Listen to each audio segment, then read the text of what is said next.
Scared to even ask this question. How do you guys feel about the Ironheart TV show? Please let me know in the comments. For this channel, this will be the second time we actually cover Ironheart in something. She was also in the Iron Man series, which we'll be wrapping up soon. Times is hard when Iron Man only gets 10 issues. This series actually made it past that, so Ewing must be doing something right. Support the comic book industry by visiting your LCS. My name is Doran, this is SEO Comics. We continue our coverage of Exceptional X-Men, number 11. Our story starts off in a Chicago park where 3 young mutants are having a discussion. Bronze is asking the question, would you rather spend 10 years in a space station or 10 years underwater in a submarine, I guess, or submersible? And Tao's like the ocean, easy, because in space, your muscles deteriorate, and Lord knows this girl has muscle. So she almost walks into a tree branch because she's walking backwards, but Tao let her know before she hit.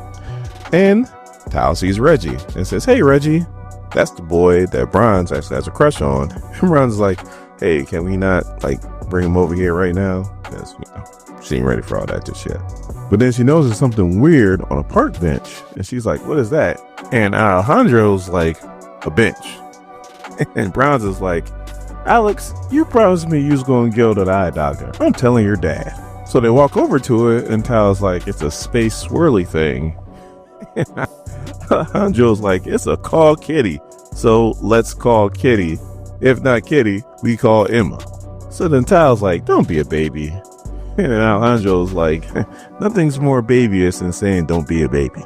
So he's like, yeah, I'm a little cautious on account that I just got held hostage in a basement by a guy who looks like he's from Clockwork Orange, which Mr. Sinister does not look like he's from Clockwork Orange, but that's a good movie reference because it's a good movie. It wouldn't hold up in today's standards just based on the society, but back then, good movie.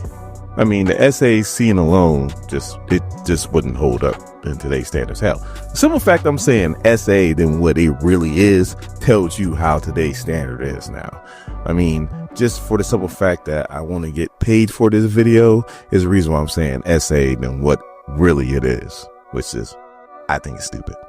Anyway, back to the story. Bronze actually refers to the book, and she even brings up the film. And then out of nowhere, this big ass hand comes out of the swirly thing and grabs Bronze. Now this big dude comes out, and I mean big. He's like, you're meddling with things that belong to me. Now this dude, his name is Tank. He appeared in 1 issue of Ironheart. Her and Miles Morales, Spider-Man, fought Tank, and he got pulled into the swirly thing that he just came out of. He was presumed dead because that was all the way back in 2018. Why are we seeing him here? Because guess who wrote that issue? That's right, Ewing. So this is her character. So the Tao looks at Alejandro's like, why are you smiling? And Alejandro's like, because out of all 3 of us, he just picked the worst one to grab. As Bronze just started putting it on Tank, and then out of nowhere, all you hear is, I was going to jump in, but it seems like y'all got it. Let me know though, because I got stuff I gotta do at home. It's Ironheart. And Tank's like, you again? And Ironheart's like, I was going to say the same thing to you. So Tank swipes at her, he misses. She uses a repulsive blast on Tank's other hand, and now he drops Bronze. Then he decides that he's going to step on Tao. Tao just go ahead and makes herself intangible, and his foot phases right through her. So the Ironheart's coming in to wrap things up with Tank, but all of a sudden, this big dude just starts disappearing into the swirly thing. He's gone, and she's about to either hit the ground or go into the swirly thing until Bronze uses her power, and saves her. So as he's hanging there, Ironheart goes, yep, good thing I was here to save you guys. So Ironheart is doing an analysis on the swirly thing, and she goes, good to meet y'all, Riri Williams. And Bronze is like, I know who you are. And Riri's like, yeah, because I'm famous. I was on the Champions, And then Bronze is like, no, we met at a cookout once. It was memorable because we were like 10 and you were in high school. And Riri goes, oh yeah, because now she's feeling old. So then Riri's like, my mom's best friend's grandma went to church with your grandma. And Bronze is like, I know, we're just practically family. So the analysis is complete, and Alejandro's like, what you find out? She starts spitting out all this scientific mumbo jumbo, and she looks around, like, it swirls. So it's just like, that guy Tank, this is his thing. Like, last time this happened, he manifested really far from here. So 9 times out of 10, he probably won't pop up here again. So you guys could go to your mutant society meeting or whatever. And Tao gets pissed and was like, why do you assume we're going to a meeting? And then Riri's like, I don't know. I used to be friends with Cyclops, and he used to have a lot of mutant meetings.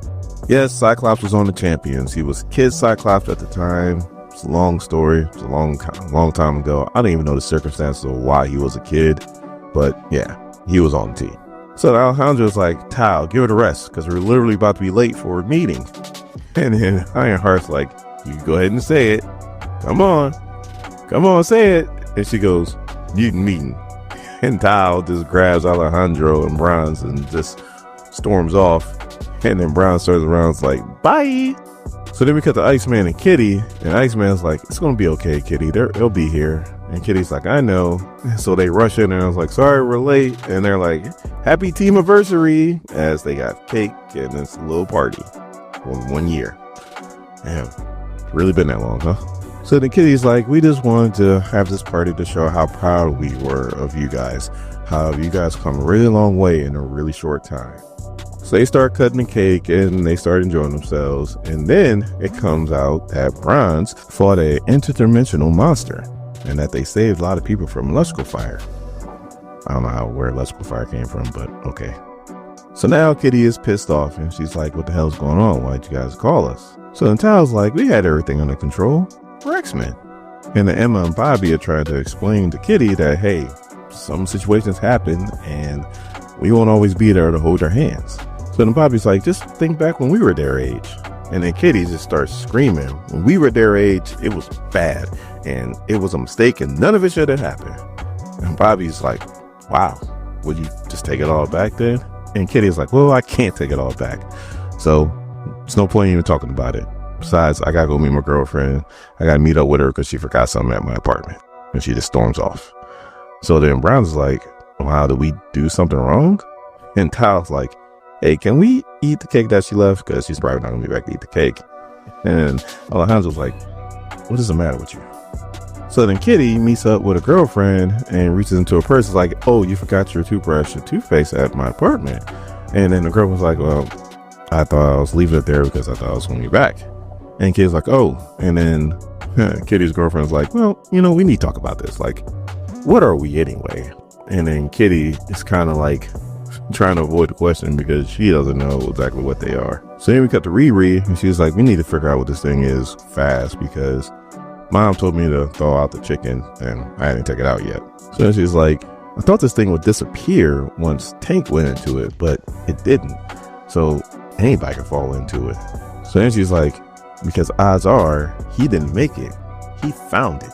So then Riri puts on her helmet and is like, all right, we need to go back to the lab to see what else we can figure out. And her AI is like, after we go home and thaw out the chicken. And she goes, no time. We can just irradiate it. And then her AI is like, last time we did that, you started a fire. And she's like, it was a spark at most. So then Reggie all of a sudden is walking in the park and he's trying to figure out a way to talk to Bronze. And he walks right by the swirly thing. And it looks like he's about to walk into the swirly thing, or the swirly thing is going to swallow a Reggie, but it doesn't. And Reggie walks off. So then we cut back to Kitty. She's having an awkward conversation with a girlfriend. And she's like, well, why don't we discuss this at like a later time and a better place? But how about this? I'll go ahead and I'll hang on to the toothbrush. She goes, fair.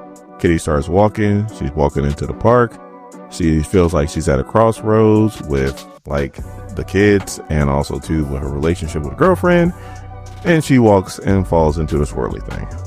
And then Reggie looks over and goes, oh no,